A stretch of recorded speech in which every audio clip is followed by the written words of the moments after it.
Welcome back rocket. स्वागत है आपका स्वीट कॉम्बैट के अगले पार्ट में। दोस्तों, अगर आप चैनल पर नए हैं और अगर आपने पुराने एपिसोड्स नहीं देखे हैं तो पहले उनको जाकर देखिए, क्योंकि ये स्टोरी इतनी अच्छी है कि आप उनको देखे बगैर नहीं समझ पाओगे। तो पिछले एपिसोड में हमने देखा कि अकड़ू मिंगटैन को कैसे इंसल्ट कर रहा था, लेकिन सुनहाओ के आते ही वो कैसे कांपने लगा था। सुनहाओ उसको डांटता है कि मैंने तुमको वार्न किया था कि इस लड़के को परेशान मत करो, फिर भी तुम्हारी इतनी हिम्मत कि उसकी ड्यूटी के टाइम में उसको तंग कर रहे हो। और अब अकड़ू डर के मारे चुप रहता है। चलो चुपचाप मिंगटैन से माफी मांगो और यहाँ से भाग जाओ। लेकिन मिंगटैन कहता है कि माफी मांगने की कोई जरूरत नहीं है, ये मुझे अकेला छोड़ दे और कभी मेरे रास्ते में ना आए, यही मेरे लिए काफी है। अब सुनहाओ से डरकर अकड़ू कहता है कि अब मैं तुम्हारे रास्ते में कभी नहीं आऊंगा, और ये कहकर वो चला जाता है। सुनहाओ मिंगटैन से माफी मांगता है कि मैंने अपने स्टूडेंट को अच्छा बर्ताव करना नहीं सिखाया, लेकिन अब मैं उसकी अच्छे से क्लास लूंगा और वो कभी किसी से इस तरह रॉब से बात नहीं करेगा।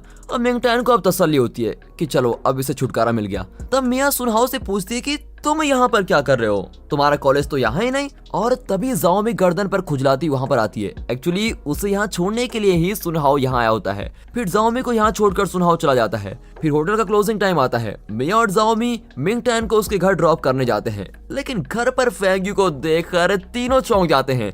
दरअसल दोनों नटखट बच्चों ने फेंग्यू को अपने घर बुलाया होता है और फिर सब मिलकर डिनर करने बैठते हैं। और खाने में वही हॉट डॉग होते हैं जिन्हें मिंगटैन और फेंग्यू ने मिलकर जीता था। मिया मिंगटैन से पूछती है कि इतने सारे हॉट डॉग्स के पैसे कहाँ से आए, और तब मिंगटैन और फेंग्यू एक दूसरे को ताकने लगते हैं। छोटू कहने जाता है कि ये सब तो हमने गेम में खेलकर जीता है, लेकिन मिंगटैन तभी उसके मुंह में हॉट डॉग दबा देता है। लेकिन जाओमी और मिया को ऑलरेडी शक हो जाता है कि फेंग्यू और मिंगटैन ने साथ मिलकर ही इनको जीता होगा। अब मिया छोटू से फिर पूछती है, लेकिन फिर उसके मुंह में हॉट डॉग दबाकर उसको चुप करा दिया जाता है। फिर डिनर करके सभी मिंगटैन और बच्चों को बाय कहकर चले जाते हैं। तभी मिंगटैन देखता है कि फेंग्यू अपनी बोतल भूल गई है। मिया जल्दी चले जाती है, लेकिन जाओमी और फेंग्यू धीरे चल रहे होते हैं। जाओमी कहती है कि आजकल तुम्हारा बिहेवियर मुझे अजीब लग रहा है, तुम हमारे साथ कॉलेज कैंटीन में कभी नहीं आती थी, लेकिन आजकल मिंगटैन के साथ कैंटीन में बैठकर लंच भी करती हो। वाह, हमें देखकर तो कभी हंसती भी नहीं थी, लेकिन मिंगटैन को देखकर तो हंस हंस के बातें भी करती हो। कुछ है क्या तुम्हारे बीच में? और अपने घर से तुम कभी बाहर नहीं निकलती थी, लेकिन अब देखो मिंगटैन के घर तक आ पहुंची।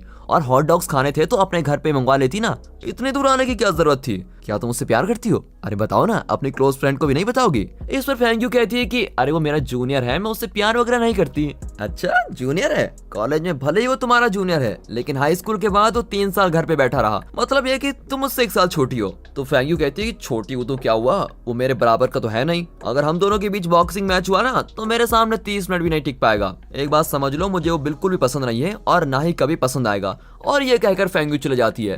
अब ये सोचती है कि हाँ, शायद मैं ही कंफ्यूज हो गई थी, और ऐसा सोचकर घर चली जाती है। तभी पीछे से स्लो मोशन में दिखाते हैं कि मिंगटैन फेंग्यू की बोतल देने आया था और उनकी सारी बातें उसने सुन ली है। अब वो बेचारा बहुत दुखी होता है कि फेंग्यू उसके लिए ऐसा कह रही थी। अगर आप किसी से बहुत प्यार करते हैं और वो आपके पीछे पीछे इस तरह की बातें करे तो आपको कितना हर्ट होगा, है ना? मिंगटैन भी बहुत ही हर्ट हो जाता है। घर में बच्चे मिंगटैन से पूछते हैं कि फेंग्यू को बोतल क्यों नहीं दिया, तो मिंगटैन बहुत ही मायूस होकर कहता है कि अब वो हमसे बहुत दूर जा चुकी है और इसीलिए मैं उसको नहीं दे पाया। फिर उसको ख्याल आता है कि जब फेंग्यू पहली बार घर आई थी तो इस घर को अजीब तरीके से देख रही थी। इतना ही नहीं, उसने चाय पीने से भी मना कर दिया था, शायद इसीलिए वो अपनी बोतल में ड्रिंक लेकर आई थी। और इस तरह ऐसा सोचकर वो बहुत ही बुरा फील कर रहा होता है। अब अगले दिन कॉलेज में फेंग्यू सबसे पहले लाइब्रेरी जाती है। बाकी स्टूडेंट्स कहते हैं कि हमारी क्वीन बॉक्सिंग में फर्स्ट तो है ही, साथ ही पढ़ाई में भी नंबर 1 है, तभी तो लाइब्रेरी में जाकर बुक्स पढ़ती हैं। लेकिन दोस्तों, अंदर बात कुछ और ही होती है। प्यार कैसे करना चाहिए, क्या मुझे प्यार हो गया है, प्यार के साइड इफेक्ट्स क्या हैं? फेंग्यू ऐसी बुक्स चुनकर अपना जनरल नॉलेज को बढ़ा रही होती है। अब वो सोचने लगती है कि मिंगटैन से मैं अट्रैक्ट क्यों हो रही हूँ, और फिर लव से रिलेटेड कुछ बुक्स उठाकर वो चुपचाप पढ़ने लगती है। तभी एंड वक्त पर मिंगटैन वहाँ पर आता है। उसको अचानक देखते ही फेंग्यू चिल्ला देती है और नर्वस होकर बुक छुपा लेती है। फिर वो कहती है, मैं एक इंपॉर्टेंट रिपोर्ट लिख रही थी, तुम्हें क्या चाहिए बताओ जल्दी। मिंगटैन कहता है कि तुमने जो साइकिल मुझे दी है मैं उसके बारे में बात करने आया हूँ। अब इस पर फेंग्यू झट से कह देती है, चाहे कुछ भी हो जाए मैं साइकिल वापस नहीं लूंगी और उसके बारे में बात मत करना। वो ये सब बड़ी टेंशन में कर रही होती है। तो मिंगटैन कहता है कि साइकिल वापस मत लो, लेकिन वो बहुत ही महंगी है, इसलिए उसके बदले में मैं तुम्हारा कोई भी काम करना चाहता हूँ। लेकिन वो कहती है कि मुझे तुम्हारी सर्विस की कोई जरूरत नहीं है। तो वो कहता है कि हाँ, मैं जानता हूँ कि तुम्हारे पास सब कुछ है, लेकिन फिर भी अगर तुम्हें किसी काम की जरूरत पड़े तो मुझको बता देना, मैं हर काम को करने को तैयार हूँ। अब ये कहकर मिंगटैन जाने लगता है और फेंग्यू उसको देखती रह जाती है। तभी अचानक मिंगटैन मुड़ता है, लेकिन फेंग्यू अपना मुंह मोड़ लेती है। दरअसल दोस्तों, फेंग्यू मिंगटैन से बहुत ही प्यार करती है, लेकिन वो नहीं चाहती कि मिंगटैन ये सब जाने, और इस तरह की कंफ्यूजन में ही वो कभी कभी मिंगटैन से बहुत ही हार्श बिहेव करती है। लेकिन बाद में सोचती है कि मैंने ये सब क्या कह दिया, क्या प्यार में ये सब नॉर्मल है? और दोस्तों मुझे तो नहीं पता, आपको पता है तो कमेंट्स में बता दीजिए। अब फेंग्यू फिर अंदर जाकर बुक्स पढ़ने लगती है और तब उसे मिंग टैन की याद आती रहती है। नूडल शॉप में मिंग टैन ने धीरे से फेंग्यू के बाल हटाए थे और फिर हॉट डॉग गेम खेलने के बाद मिंग टैन ने उसके चेहरे से आटा साफ किया था और ये सारी बातें उसको याद आती हैं और वो मुस्कुराने भी लगती है। अब मिंग टैन के घर पर एक पार्सल आता है जिसमें एक क्यूट सा केक होता है। छोटू उसको खोलकर खाने ही वाला होता है कि छोटी मना कर देती है और मिंग टैन को कॉल करती है। मिंग टैन अपने पार्ट टाइम जॉब में होता है। इतने में मिया कॉल करके कहती है कि मैं तुम्हारे घर जा रही हूँ, वहाँ छोटू और छोटी के लिए मैं सुबह खाना बनाने वाले हूँ, तुम भी लौट कर खा लेना। अब मिंग टैन उसको मना करने की कोशिश करता है लेकिन वो उसको बोलने ही नहीं देती। तभी छोटी भी उसे कॉल कर रही होती है। मिंग टैन मिया की कॉल काटकर छोटी को कॉल करता है लेकिन उसका कॉल फिर नहीं लगता। अब इतने में मिंग टैन का कस्टमर आता है और वो कॉल कट करके अपने काम में लग जाता है लेकिन तब तक छोटू केक काटने लगता है। अब कुछ ही देर में मिया खाना बनाने के लिए सारा सामान लेकर मिंग टैन के घर पर पहुंच जाती है। छोटी घबराकर बाहर आती है और उसको जल्दी अंदर बुलाती है। वहाँ छोटू को केक काटने से फूड पॉइजनिंग हो गई होती है। अब उसको उठाकर मिया तुरंत हॉस्पिटल लेके जाती है। अब मिंग टैन भी हॉस्पिटल पहुंचता है और डॉक्टर बताते हैं कि केक खराब हो गया था, इसीलिए छोटू को फूड पॉइजनिंग हो गई है। लेकिन डरने की बात नहीं है, बस एक दिन हॉस्पिटल में रेस्ट करना होगा। अब मिया मिंग टैन को वो पार्सल दिखाती है जिसमें मिंग टैन का एड्रेस होता है लेकिन सेंडर का एड्रेस या नाम कुछ भी नहीं होता।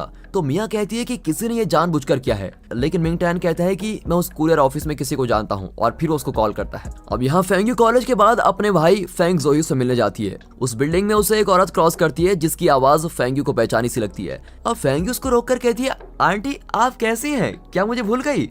वो औरत कहती है, मैं तो तुमको जानती भी नहीं।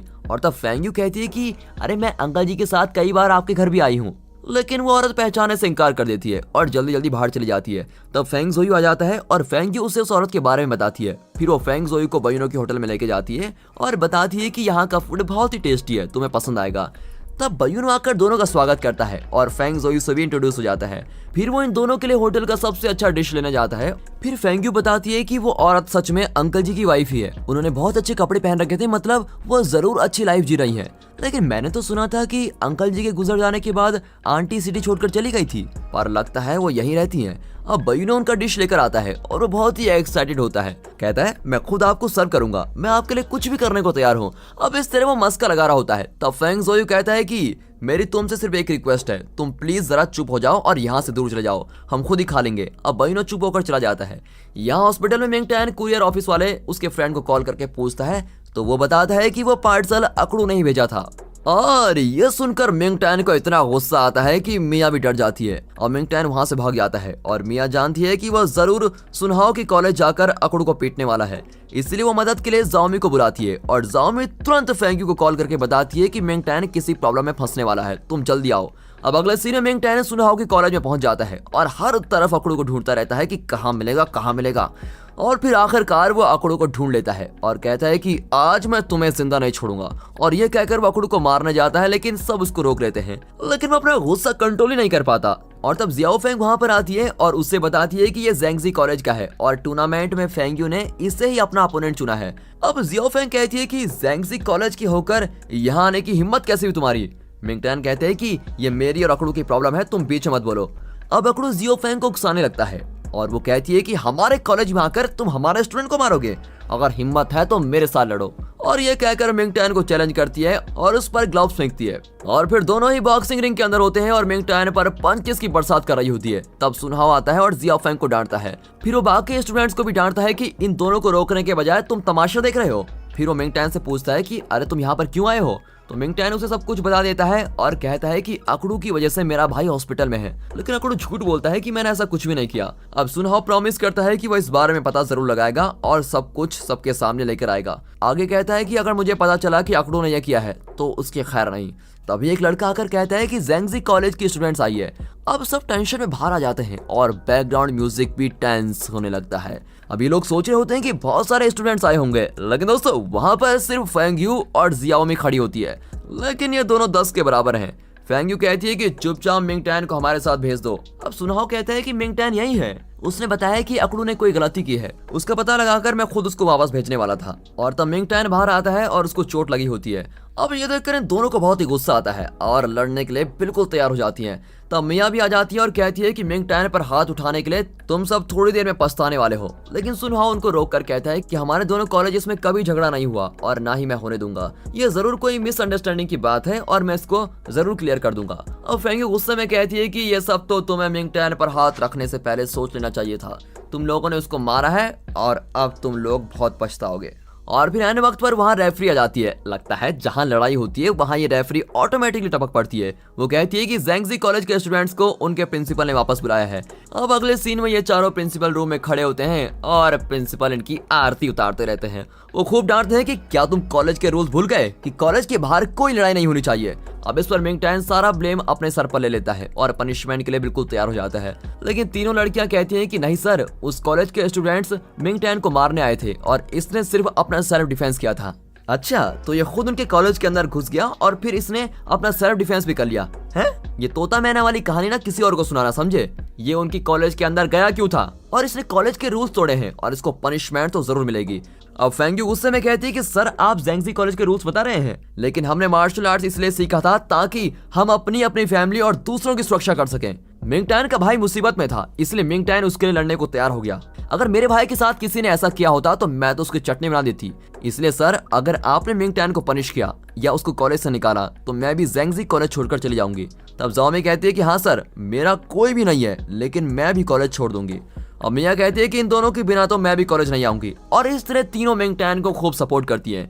तब मिस्टर वैंग कहते हैं कि अगर तुम तीनों चली गई तो कॉलेज ही बंद हो जाएगा, इसीलिए कोई कहीं नहीं जाएगा। दरअसल बात यह है कि फेंग्यू MMA चैंपियन है और ज़ाओमी बॉक्सिंग चैंपियन है और मिया टेक्वांडो चैंपियन। ये तीनों इस कॉलेज की जान और शान है, इसलिए मिस्टर वैंग इनको कहीं जाने नहीं देते। और दोस्तों इसी के साथ ये सुंदर एपिसोड यहाँ पर खत्म होता है। आप सोच रहे होंगे कि सीरीज के नाम में कॉम्बैट है, लेकिन अभी तक इसमें दमदार फाइट नहीं आई है। लेकिन दोस्तों आगे के एपिसोड्स में भरपूर फाइट होगी, इसलिए हम गारंटी देते हैं, आप टेंशन मत लीजिए और सीरीज को फॉलो कीजिए और हमारे साथ बने रहिए। और ये सीरीज आपको पसंद आ रही है तो वीडियो को एक लाइक, चैनल को सब्सक्राइब अभी कर दें। कमेंट्स में ये जरूर बताइएगा कि आपको ये सीरीज इतनी पसंद क्यों आ रही है। बाकी दोस्तों मिलते हैं अगली वीडियो में, तब तक के लिए गुड बाय, अपना ख्याल रखिए and finally thanks for watching.